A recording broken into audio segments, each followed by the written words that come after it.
Recording studio Sheikhpura. माई बाबू के इज्जत नाश कैलक। क्या? माई बाबू के इज्जत नाश कैलक। छौरी कुंवारे मेरे भैया दू बेटा जनमैलक।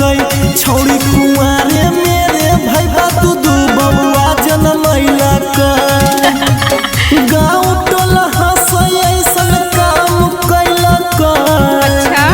गाँव टोला हंसे ऐसन काम कैलक। छौरी कुंवारे मेरे भैया दू बेटा जनमैलक।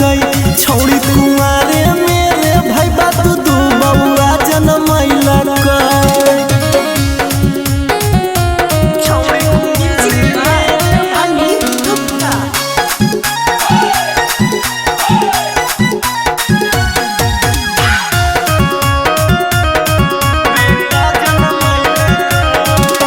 मजा मारो हले परमानेंट रे, पता न चलले होले प्रेग्नेंट रे।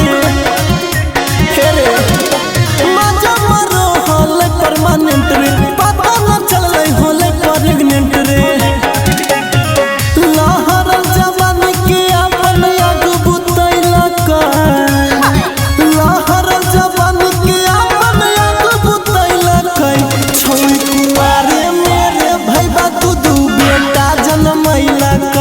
छौरी कुंवारे मेरे भैया दू ललना जनमैलक।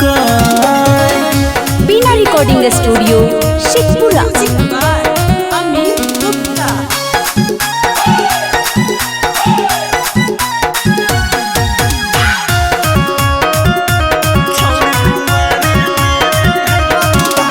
आर्यन अखिलेश करे छिया ना जाने कैसन के हकई धिया। एकदम नाच देलकै रे। निशंत गोलू करे छिया ना जाने कैसन के हकई धिया। हाथवा में गरई धर के खर्च बैलक। हाथवा में गरई धर के खर्च बैलक। छौरी कुंवारे मेरे भैया दू बेटा जनमैलक।